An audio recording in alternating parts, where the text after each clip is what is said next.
వేదికను అలంకరించిన సభాధ్యక్షులు విశ్వేశ్వరరెడ్డి గారు, అలాగే మాజీ ఎంపీ అనంత వెంకటరామరెడ్డి గారు, మన పక్క నియోజకవర్గం ఆలూరు ఎమ్మెల్యే జయరాములు గారు, అలాగే శంకర్ నారాయణ గారు, ఉరవకొండ నియోజకవర్గం సోదరిమణులకు, అలాగే జిల్లాల నుండి వివిధ ప్రాంతాల నుండి విచ్చేసిన ప్రతి ఒక్కరికి మనందరి ఆశాజ్యోతి,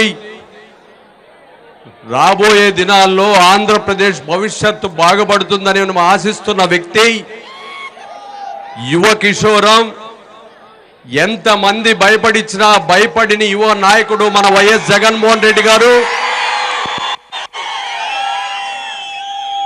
వీళ్ళందరికీ కూడా ముందుగా నా ధన్యవాదాలు తెలియజేస్తూ, ఈరోజు ఈ ఉరవకొండ నియోజకవర్గంలో ఇంత పెద్ద ఎత్తున హంద్రీనీవా కాలువకు సంబంధించి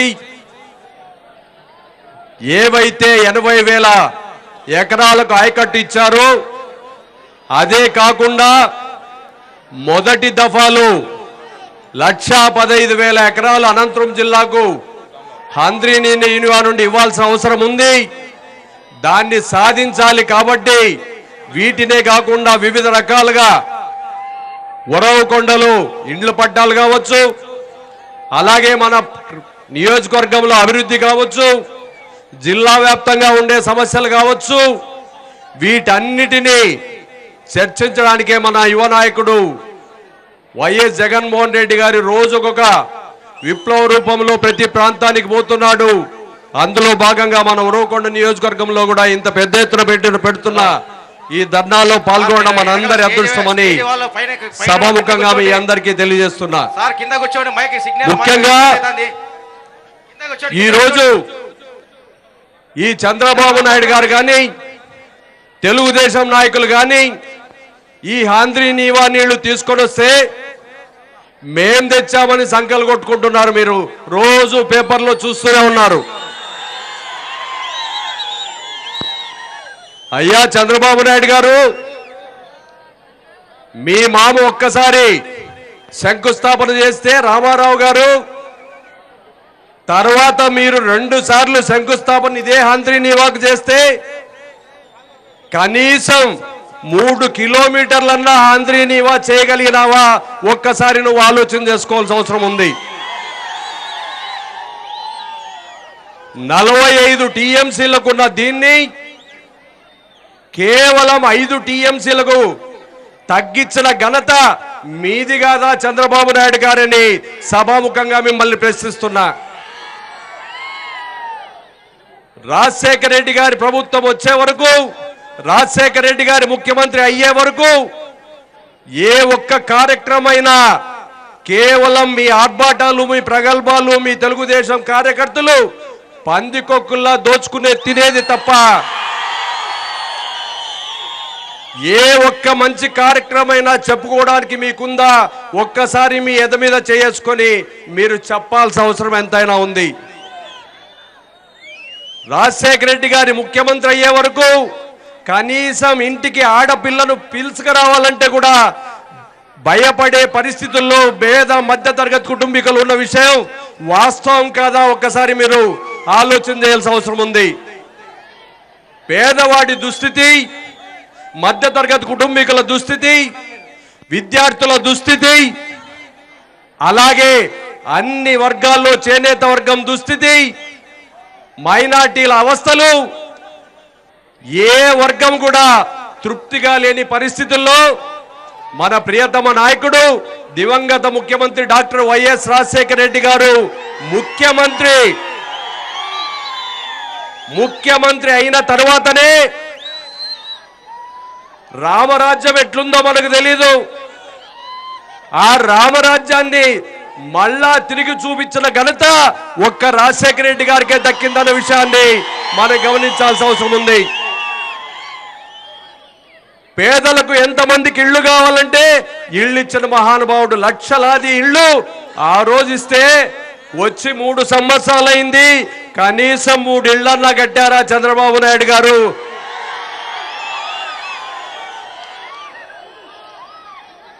ఆ రోజు పెన్షన్లు పార్టీలకు అతీతంగా, కులాలకు అతీతంగా, మతాలకు అతీతంగా ప్రతి పేదవాడికి, అర్హుడైన వారికి అందాలనే తపనతో రాజశేఖర రెడ్డి గారు పెన్షన్లు విచ్చలవిడిగా ఇస్తే ఎలక్షన్ల ముందు జగన్మోహన్ రెడ్డి గారి దెబ్బకు భయపడి, ఆ ప్రపంచనానికి భయపడి 1000 రూపాయలు ఇస్తానని చెప్పి ఎంతమందిని దాంట్లో కట్ చేసినావు, పాత పెన్షన్లు ఎంత రద్దు చేశావో ఒక్కసారి మీరు ఆలోచన చేసుకోవాల్సిన అవసరం ఉంది. ఏవేవో అసత్యమైన ప్రచారాలు చేసి ఈరోజు మిమ్మల్ని నమ్మి ప్రజానీకం ఓటేస్తే వచ్చి 3 సంవత్సరాల కాలమైనా కేవలం అమరావతి అమరావతి అని ఎప్పుడు భజన చేయడము, అక్కడ రైతాంగాన్ని వీధి పాలు చేయడము, భోగాపురం అనే ఎయిర్పోర్ట్లో ఆ పోర్టు ఈ పోర్టు అని తెస్తూ లక్షలాది మంది రైతాంగాన్ని రోడ్డును పడేసిన ఘనత మీది కాదా చంద్రబాబు నాయుడు గారు? ఒక్కసారి ఆలోచన చేయాల్సిన అవసరం ఉంది.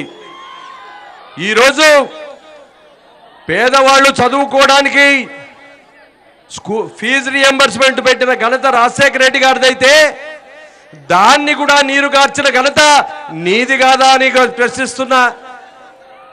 అలాగే ఆరోగ్యశ్రీ పథకాన్ని మీరు ఎన్టీఆర్ ఆరోగ్యశ్రీ అని పథకం పెట్టినా, పేర్లు ఎన్ని మార్చినా రాజశేఖర రెడ్డి అనే మహానుభావుడు ఇది పెట్టాడనే విషయాన్ని ప్రజానీకం ఇప్పటికీ మర్చిపోలేదు చంద్రబాబు నాయుడు గారు. ఈరోజు ఎంసీఏలు చదివినా, ఎంబీఏలు చదివినా, పెద్ద పెద్ద చదువులు ఏదైనా చదివారంటే అది రాజశేఖర రెడ్డి గారు ఆ రోజు తీసుకున్న చొరవ వల్లే చదువుతున్నారే తప్ప మీలాంటి నాయకులు చేసిన పథకాలు కానే కాదు అని చెప్తున్నా. ఒక్కసారి ఆలోచన చేయండి. కడప జిల్లాకు పోతాడు, రాజశేఖర రెడ్డి గారు చేసిన పనులు ఏదో 10 రూపాయలు 20 రూపాయలు ఖర్చు పెడతావు, ఏదో 10 కోట్లు 20 కోట్లు, అయ్యా నేను నా కళ ఇది అంటావు. మీరు 9 సంవత్సరాలు ముఖ్యమంత్రిగా ఉన్నప్పుడు 1 కోటి వరాలని ఎలక్షన్ ముందు చెప్పారే, ఒక్క వరం కూడా తీర్చుకుపోవడం వల్ల 10 సంవత్సరాలు మీకు అజ్ఞాతం ఏర్పడిన విషయాన్ని బాబు గారు మీరు గుర్తుంచుకోండి. ఈరోజు మళ్ళా అదే పరిస్థితి కల్పిస్తున్నారు.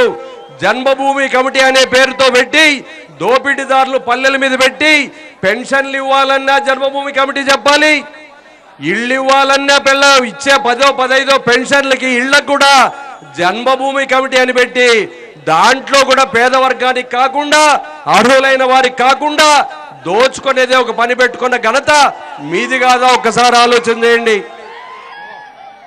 ఎమ్మెల్యేలు ఎంఆర్ఓల్ని కొడతారు,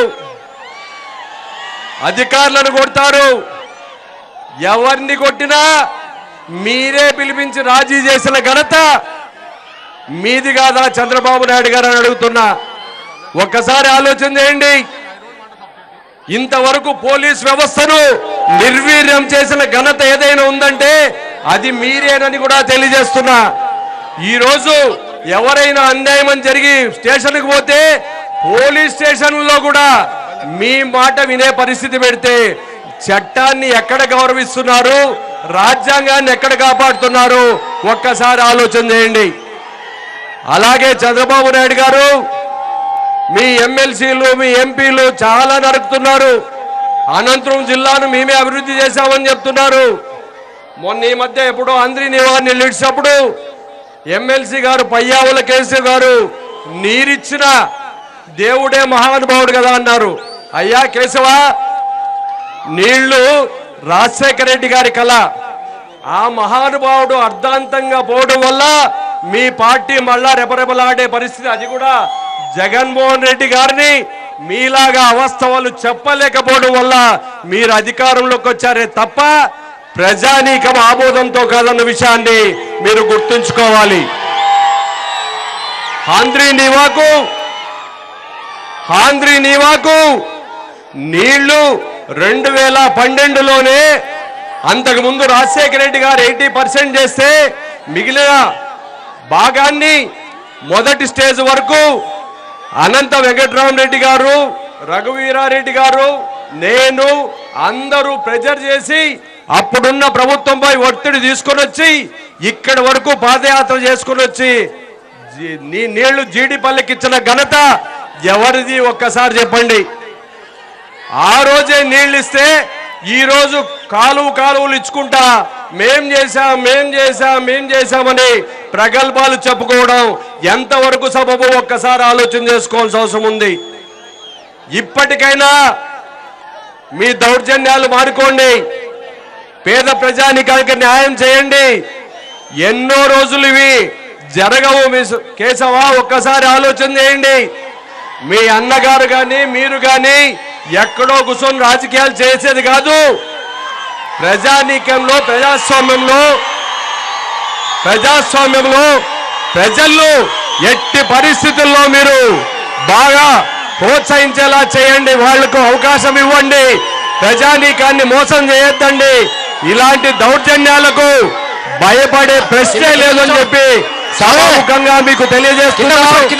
కాబట్టి ఒక్కసారి మీరు వైఎస్ఆర్ పార్టీ కార్యకర్తలు కానీ వైఎస్ఆర్ పార్టీ నాయకుల్ని కానీ మీరు ఏమీ చేయలేరు.